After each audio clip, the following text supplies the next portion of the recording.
kola mpya nga bwe nabagamba nti ngenda kujjamba tuseeko amawulire kalebule emmeeza nesookedde wano empe bulungi chance mbanyumize emboozi kati naye nga njagala obabuuzaako musiibye mutya Welcome to the show. Kasubye kati mumpulira Maridadi Sitede Kiriya omwana singa naweze nga Smith nga audio taliko kati ndozo mpulira ontegedde tino tuse mu kizimbe nenga njagala obabuuzaako abantu b'e Kampala, abantu b'e Mukono, abantu b'e Jinja, abantu b'e Iganga, abantu b'e Kamuli, Mbale, Masaka, Kyamulibwa, Namayumba, Hoima, Masindi, Genda Masaka, Kyadondo, Kyaliwajjala, Mutundwe, Natete.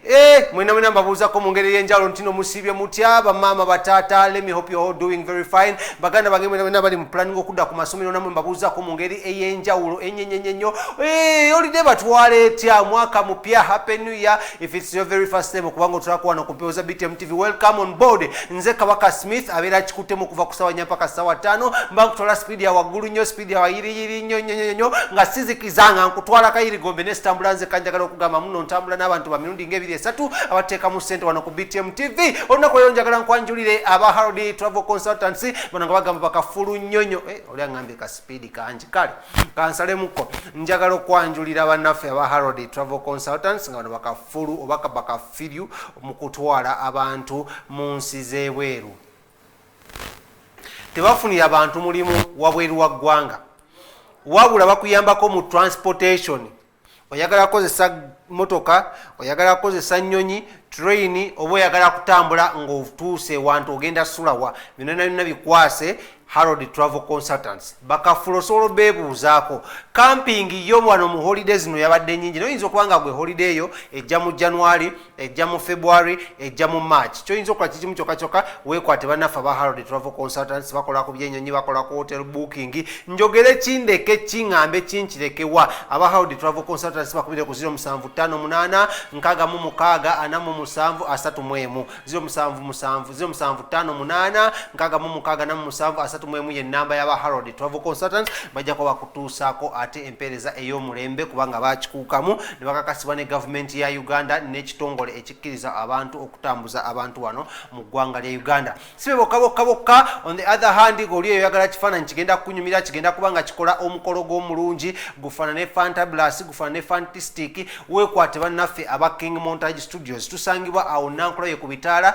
kizimbe kya Prime Tower. Maama, taata, mwana, kojja, senga, muwala oyagala kukola mukolo planning okukola ekyo kyonna jangu wali ate Enankulayo ku bitaala ngabere ng'otusangawo bulungi nnyo. Ennamba ez'okukubako ziri 0702 10 ye namba ey'okubako bwe watasobodde kubanga ojja twogeremuko osobola okubanga tukipinga memories zo. Naawe omuzadde alina omwana atudde senior 4 ne senior 6 muleete akwate ka short course mu kusoma ebintu bino ebya kamera n'ebya graphics designing n'okuweereza ku mpewo nga bwenkola wali ku King Montage Studios Nankulayo ku bitaala eri B05 kosangibwa level esookera ddala bwe mukawuti amadala level esooka bayinawo ate ekinene ekibangizi nnyo ewali studio zaabwe zibalisinzise studio oba out of the studio ez'omwaka 2024 gendayo obeere nga ate obasanga awo ennyinyi ndowooza tugenda okuba nga tusimbulira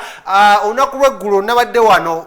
ku show and immediately after the show something really happened. There was some breaking news abadde ku mikutu gyange egya social media n'emikutu gya BTM TV ndowooza mwakirabye. It was a very sad evening eri bannayuganda ffenna naddala ddala ffe abakkiriza.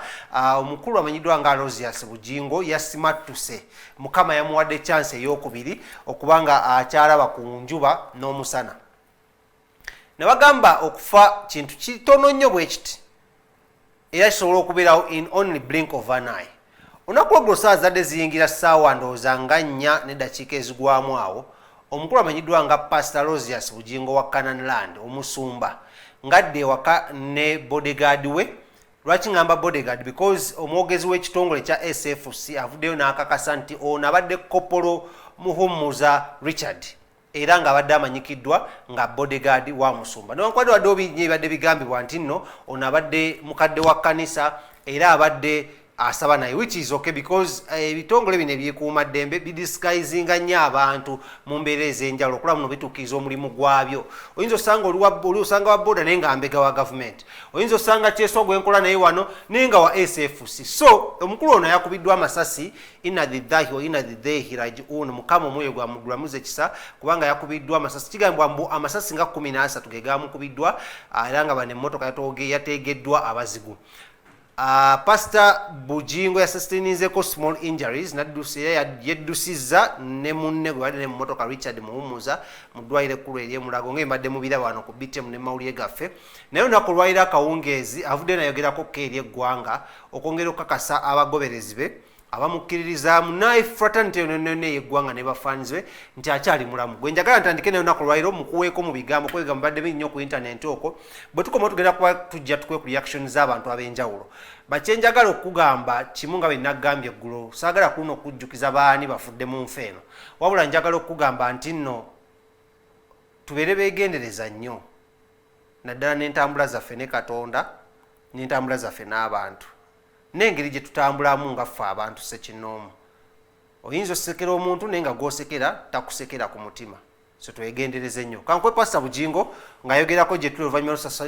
lw'okusimattuka okuttibwa abazigu abatanategeerekekako mu mmotoka ye ey'ekika kya V8 ekiro ky'eggulo amazina ayogerako gye tuli kamukuwe omwewulireko tugende mu maaso nenvuga emmotoka ne tugenda e Mulago nange gye nafunidde treatment omukadde w'ekkanisa mwazaalibwa wadde twafuuka baluganda kuba mu Kristo tubeera baluganda era tukola ku nteekateeka ez'okuziika kugenda kubeera okwaku Lwakutaano naye nga mbeebaza bannayuganda essaala zammwe nkyali mulamu era egguliro lino ndikoze nga ndi mulamu treatment ngifunye sina bulala bwenzijjanjabiddwa okujja ku ddwaliro lya gavumenti e Mulago era kyekyanzijjidde nti vuga ng'odda Mulago oluvannyuma lw'amasasi omukulu bbala mu Malugahara gwendi naye wano Honorable Mawanda ow'oluganda ono basaaliza n'abalala bangi nnyo lwakuba nti bano be bayimiridde mu kamera n'ennyumba ejjudde wabeeru wajjudde nfunye ku mukisa ogutali gwa bulijjo okulaba nga bateekawo tenti n'obutebe ng'awandibadde olumbe nti nafudde ne babireeta mbiraba ku Mukama bye yantuma okukola tebinnaggwayo singa bibadde biweddeyo nandibadde nagenze naye nkyaliwo so tusaba abalina emitima bwe gityo kubanga mu Uganda sinze gwe basoose okusindirira amasasi n'abalala bangi abalala baalugenda akaawonawo ndowooza kati tubala batono Jeno Katumba Wamala nange ne basi Mukama nti angasse kwabo bawadde second chance sina bigambo bingi byakwogera bambi mawulire ga nnaku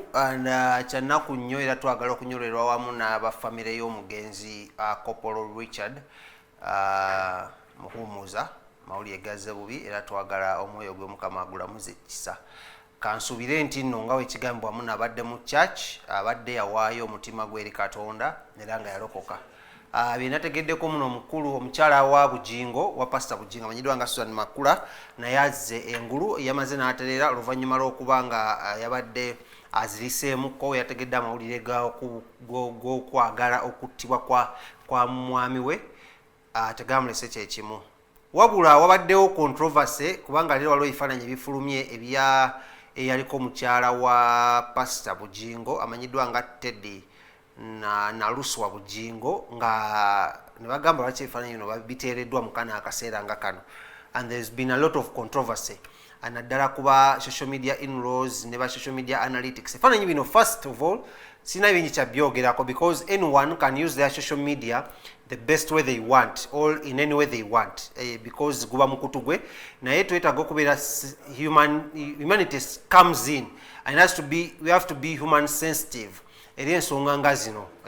wabaddewo binnya ebigambibwa ku nzimba ya Pentagon sente sikriputi akina ba mafia and all that and I don't want to go into deep into that because that is all hearsay bintu byanze bitwanga bya kisiru otegede ebibozibozi bya ku street ontegera bunnyo